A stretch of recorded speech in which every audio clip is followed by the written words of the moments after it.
Di dunia yang berbeda, dunia fantasi, tempat sihir dan makhluk misterius hidup, kekuatan Pontifex yang melayani Dewi Redrin, dan sihir hitam sang iblis yang tertidur untuk waktu yang lama dan terbangun kembali. Disinilah kisah dimulai.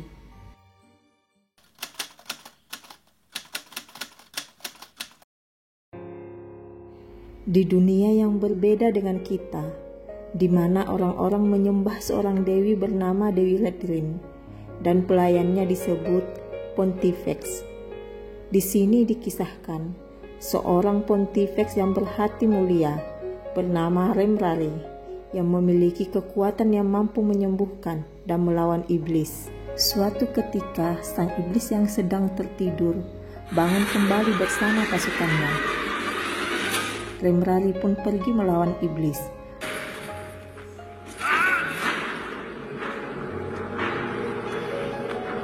Hanya saja saat sedang melawan iblis, dia tak sadarkan diri dan terbangun di dunia modern dan mendapati dirinya dengan penampilan yang sangat berbeda, walau secara fisik terlihat sama, dan dia dipanggil dengan nama Yenwu. Remrari bertukar tubuh dengan Yenwu, seorang idol yang merupakan anggota grup boyband yang bernama Wild Animal. Grup boyband tersebut merupakan grup boyband yang gagal dan saat itu diberi kesempatan untuk tampil kembali. Remrari yang masih kebingungan dipaksa untuk tampil dan konsernya pun walhasil gagal karena Remrari tidak mengerti apa yang harus dilakukannya. Semua teman-temannya sangat kecewa dan menyalahkan Yenwu karena konser tersebut merupakan satu-satunya peluang untuk kembali dan meraih sukses. Teman-teman Yenwu pun berpikir bahwa Yenwu yang sedang bertingkah aneh dan berbicara seperti orang zaman dahulu, sedang akting dan berpura-pura hilang ingatan karena malu grup boyband mereka gagal. Ketua agensinya pun Ibu Im sangat marah dan meminta Yenwu dibawa ke rumah sakit untuk diperiksa karena bertingkah sangat aneh. Hanya saja saat dilakukan pemeriksaan di rumah sakit, Yenwu baik-baik saja. Sementara itu, Remrari masih sangat bingung dan tidak tahu di dunia mana dia berada. Dia pun mencoba kekuatannya dan ternyata dia masih memiliki kekuatan tersebut.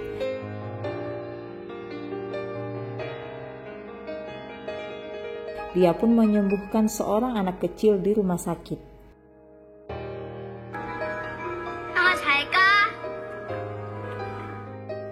Sementara itu, Ibu Im yang memeriksa keuangan Wild Animal yang ternyata tidak pernah menghasilkan, dia pun berniat untuk membubarkan Wild Animal.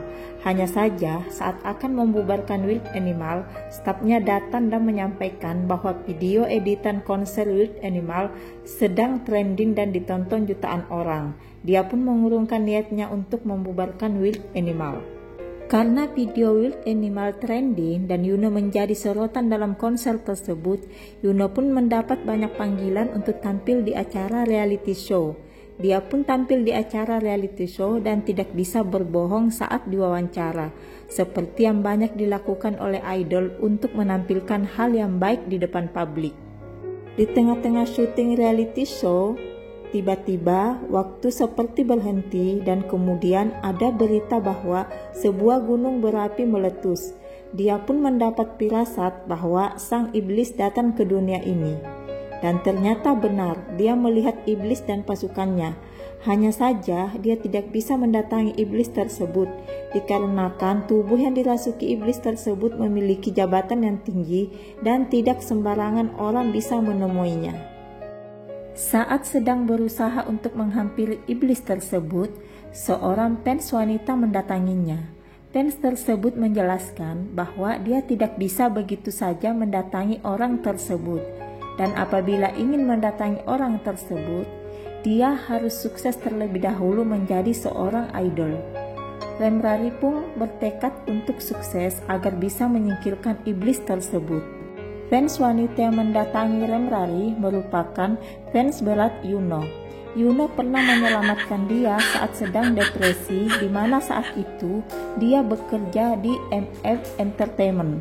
dan dia bertanggung jawab terhadap salah satu grup idol wanita, dan salah satu personilnya saat itu mencoba bunuh diri. Hal tersebut membuatnya depresi. Akan tetapi saat itu Yuno menghampirinya dan memberinya semangat. Dia pun mulai menyukai Yuno dan mendatangi setiap konser with Animal. Dia menjadi fans yang selalu mensupport Yuno. Sebagai fans berat, dia sangat mengetahui seperti apa Yuno, sehingga saat bertemu dengan Yuno, dia pun sadar bahwa Yuno sangat berbeda dan tidak seperti dirinya yang dia kenal. Remrari pun senang dan menjelaskan bahwa benar dia bukan Yuno. Dia berasal dari dunia yang berbeda dan saat ini sedang mengejar iblis yang masuk ke dunia ini, yang nantinya akan menghancurkan dunia. Mendengar penjelasan tersebut, dia pun sangat sedih dan mengira Yuno sedang sakit dan stres berat karena berbicara sesuatu yang tidak masuk akal. Dia pun bertekad untuk membantu Yuno pulih dan melamar menjadi manajer Wild Animal, di mana manajer Wild Animal sebelumnya mengundurkan diri. Remrari yang tidak terbiasa hidup seperti yang dijalani Yuno sangat terkejut dengan asrama yang ditempatinya, di mana asrama tersebut sangat sempit dan berantakan. Dia pun memilih untuk tidur di lorong karena tidak ingin tidur berdempetan dengan orang lain. Dan dia juga bertekad untuk menjadi idol sukses dan bisa mendapatkan banyak uang untuk membeli makanan yang dia sukai. Karena energinya sangat lemah jika hanya memakan makanan yang biasa dimakan oleh Yuno. Dan tenaganya akan pulih apabila dia memakan sesuatu yang manis. Sehingga dia sangat menyukai coklat dan menganggap coklat itu sebagai upeti. Kimdal yang sudah menjadi manajer Wild Animal membawa Remrari ke psikiater karena dia berpikir Yuno sedang stres dan membutuhkan psikiater. Akan tetapi Remrari tidak terdeteksi mengalami stres.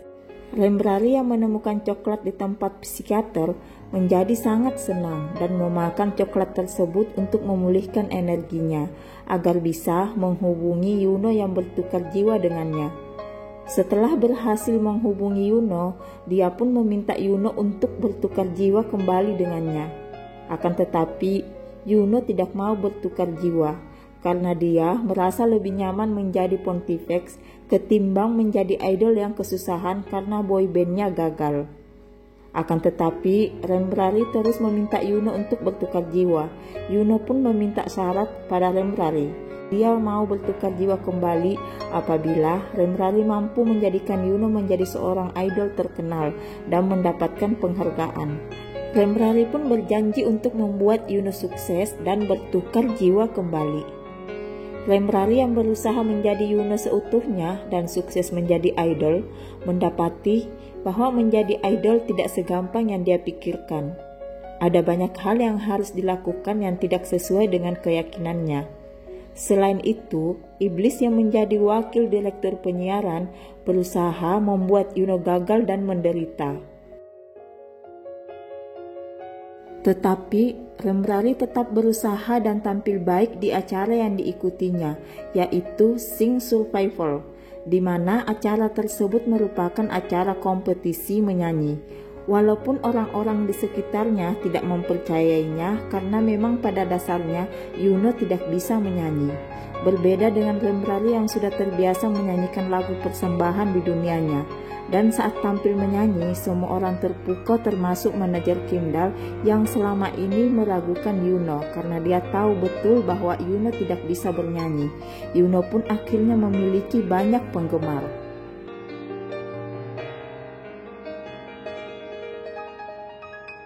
Di sisi lain, Remrari mendapati bahwa ada penyakit yang tidak bisa disembuhkan dengan kekuatannya. Penyakit tersebut adalah penyakit hati dan pikiran. Kekuatannya hanya bisa menyembuhkan luka fisik, akan tetapi dia tidak mampu menyembuhkan luka dan perasaan seseorang. Dia mendapati kasih anggota boyband Wild Animal lainnya dan manajer Kimdal memiliki penyakit hati yang membuat mereka terlihat sedih dari waktu ke waktu. Remrari merasa tidak berdaya sebagai seorang Pontifex yang memiliki kekuatan menyembuhkan. Kimdal yang mengetahui kegelisahan Remrari berkata bahwa sebenarnya menjadi seorang idol bisa menyembuhkan pikiran banyak orang. Orang-orang banyak yang kembali bersemangat setelah melihat idolanya bernyanyi dan memberi hiburan kepada penggemarnya. Sementara itu, sang iblis yang tak senang dengan ketenaran Yuno, dia pun merekrut seorang kontestan bernama Oh Jung Sing untuk mengacaukan acara Sing Survivor. Jung Sing pun menjadi pengikut iblis. Iblis sendiri tahu siapa yang bisa menjadi pengikutnya. Dia memilih orang-orang yang memiliki hati yang jahat untuk menjadi kaki tangannya, karena orang yang memiliki hati yang baik sangat susah untuk digoda. Iblis sendiri memiliki banyak kaki tangan orang-orang penting. Jung Sing yang sudah menjadi pengikut iblis berubah wujud menjadi iblis untuk menyerang Yuno. Kim Dal yang melihat langsung kejadian tersebut, di mana Remrari berusaha menghentikan Jung Sing yang berubah wujud, menjadi percaya bahwa selama ini yang ada dalam tubuh Yuno adalah Remrari. Dan semua ucapan Remrari tentang dirinya dan iblis itu benar. Dia pun meminta Remrari untuk tidak membocorkan identitasnya, karena hal itu bisa membuatnya tidak diterima menjadi seorang idol. Berita Yuno yang menolong seseorang pada saat Jung Sing sedang kerasukan menyebar dengan cepat, dan orang-orang pun yang pernah dibantu oleh Remrari memberi kesaksian bahwa benar Yuno memiliki kekuatan menyembuhkan. Kim Dal pun menjadi gelisah dan takut identitas Remrari terkuak. Remrari yang selalu ingin menyebarkan kebaikan menyampaikan pesan kepada penggemarnya bahwa setiap orang memiliki kekuatan untuk menyembuhkan dengan memberi cinta dan ketulusan kepada orang sakit, dan dia tidak bisa mengabaikan dirinya sebagai penyembuh meskipun dia adalah seorang idol. Kata-kata itu pun ditanggapi positif oleh orang-orang di media sosial dan tidak curiga tentang identitas Yuno. Remrari yang menjalani kehidupan seorang idol dan bergaul dengan teman-teman satu grupnya menyadari bahwa kehidupan mereka tidak terlalu menyenangkan. Mereka mengalami banyak kesulitan dan pengorbanan untuk menjadi seorang idol. Untuk menjadi boyband terkenal tidaklah mudah. Ada saja skandal dan kejadian buruk yang membuat boybandnya gagal. Remrari yang melihat keputusasaan teman-temannya mencoba untuk membantunya. Remrari juga tidak sepenuhnya bisa melakukan apa saja walau dia seorang pontifex yang menjadi seorang idol. Remrari sendiri tidak bisa menari, bahkan dia melihat bahwa menari sangat menjijikkan baginya karena harus menampilkan keseksian yang tidak sesuai dengan dirinya. Sementara itu, Remrari yang mengetahui sedikit masa lalu Yuno, di mana Yuno berusaha masuk ke sebuah organisasi keagamaan bernama Huun Dadai. Remrari sangat penasaran dan bersemangat untuk mengetahui organisasi tersebut, karena lambang Huun Dadai sama dengan lambang pengikut Dewi Retrin. Dia pun mendatangi seorang aktor yang merupakan anggota dari Huun Dadai. Hanya saja aktor tersebut tidak menerimanya karena orang yang bisa masuk ke organisasi tersebut hanya orang-orang hebat dan Yuno sendiri tidak termasuk ke dalam level tersebut. Sementara itu, sang iblis tidak tinggal diam dan membuat perangkap agar Remrari bisa ditangkap karena skandal sponsor dengan orang yang salah. Namun hal tersebut bisa dibantah dengan bantuan Kim Dal. Akan tetapi, sebelum Remrari dibebaskan, seseorang ingin membunuhnya dan mengambil kekuatannya. Orang tersebut merupakan salah satu anggota organisasi yang belum diketahui namanya. Hanya saja di lokasi perkumpulannya terdapat patung Dewi Retrin dan ketuanya sendiri adalah seorang perempuan. Selain sang iblis dan organisasi yang masih misteri tersebut, dalam drama ini memunculkan suasana akhirat yang menjadi kacau karena takdir kematian dan kehidupan seseorang yang sering berubah. Penguasa akhirat pun mengirim inspektur ke dunia untuk menyelidiki kasus tersebut, dan muncul seorang laki-laki yang sangat mempesona bernama Sam Gamjae yang menjadi manajer Wild Animal. Remrari sendiri merasa kalah pesona dari Sam Gamjae tersebut. Demikian alur cerita The Heavenly Idol episode 1 sampai dengan 6. Dan masih banyak misteri-misteri yang belum terungkap. Nantikan kembali alur ceritanya di next video. Jangan lupa untuk subscribe untuk terus mengikuti update alur cerita yang menarik di channel ini. Terima kasih.